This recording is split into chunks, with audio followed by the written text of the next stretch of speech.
तो आपको बता दें अब छत्तीसगढ़ में 31 जनवरी तक यहां पर धान खरीदी होगी। प्रदेश में अब तक यहां पर 97,60,000 मीट्रिक धान की खरीदी हुई है और 19,34,000 किसानों को 21,000 करोड़ रुपए से अधिक का भुगतान यहां पर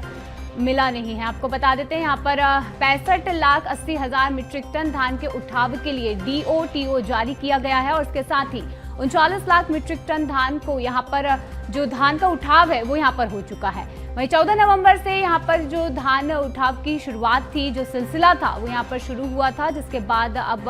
लाखों टन धान जो है उसका उठाव यहाँ पर देखने को मिल रहा है और 31 जनवरी तक यहाँ पर धान उठाव का कार्य देखने को मिलेगा। तो वहीं अधिक जानकारी के लिए हमारे साथ एक बार फिर अविनाश जुड़े, हम जानना चाहेंगे अविनाश, यहाँ पर छत्तीसगढ़ में 31 जनवरी तक धान खरीदी होनी है और 14 जनवरी से जो 14 दिसंबर से जो था इसका ये शुरू हुआ था, लेकिन अब यहाँ पर देखा जाए तो लाखों टन में यहाँ पर किसानों की जो धान है वो बिक चुकी है, उसका जो भुगतान है वो देखने को मिल रहा है। तो क्या कुछ इससे लेकर अपडेट सामने आ रहा है और आगे भी जो यहाँ पर 14 जनवरी तक 14 नवंबर से जो शुरू हुआ था, अब आगे भी ये बताया जा रहा है कि 31 जनवरी तक ये चलेगा, तो इसमें क्या कुछ अपडेट है? देखिए, 14 नवंबर से प्रदेश में धान खरीदी का सिलसिला शुरू हुआ था और इसे एक पर्व के रूप में यहां पर मनाया जा रहा था, जहां पर छत्तीसगढ़ के किसान पहली बार 3100 रुपये प्रति क्विंटल के भाव में दाम पर धान जो है वो बेचने जा रहे थे और 14 नवंबर से धान खरीदी का ये महापर्व जो है शुरू हो गया था। सरकार ने 160 लाख मीट्रिक टन धान खरीदी का लक्ष्य रखा था, जिसमें से अब तक 97.60 लाख मीट्रिक टन धान की खरीदी छत्तीसगढ़ सरकार कर चुकी है। इसके एवज में 19,34,000 किसानों को करीब 21,000 करोड़ रुपए की राशि भी सरकार दे चुकी है और कहीं ना कहीं इस राशि से सरकार जो किसान है उनको एक बड़ी आर्थिक लाभ जो है, आर्थिक मदद जो है इस पूरे राशि से मिलेगी। इसके अलावा 65.80 लाख मीट्रिक टन धान उठाव के लिए DOTO जारी हो गए, यानी जो राइस मिलर्स हैं वो धान खरीदी केंद्रों से धान उठाएंगे, इसके लिए जो DO होता है वो जारी हो चुकी है। इसके साथ ही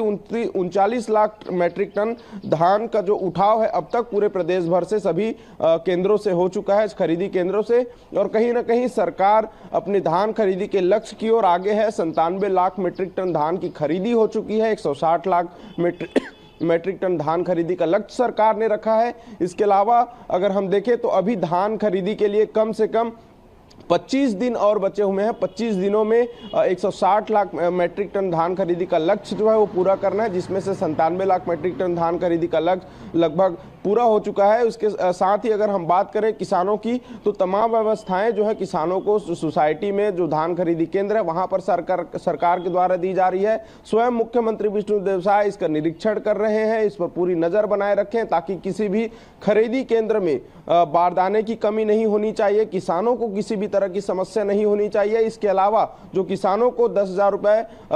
किसानों को जो तत्काल वहां पर देने की सुविधा है उस पर भी मुख्यमंत्री विष्णुदेव साय नजर रखे हुए ताकि किसानों को तत्काल उनके मजदूर और ट्रैक्टर और तमाम जो खर्च होते हैं, तत्कालीन खर्चे होते हैं, उन खर्च के लिए किसानों को मदद मिल सके। इसलिए 10,000 रुपए तक की राशि सभी किसानों को देने की घोषणा मुख्यमंत्री विष्णुदेव साय ने की थी। इसके साथ ही अगर हम बात करें सुरक्षा को लेकर,